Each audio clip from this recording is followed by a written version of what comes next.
Today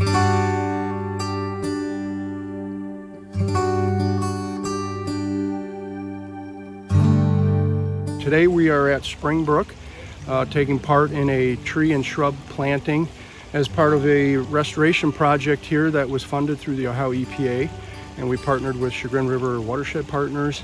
Also Best Sand locally here in the Chardon area donated a lot of the material here. We're thankful for that, and they are also out here with volunteers today giving their time to plant trees and shrubs. So we're protecting this beautiful little cold water stream, which is home to some very sensitive rare fish, and we certainly look forward to always working on important projects like this in the future.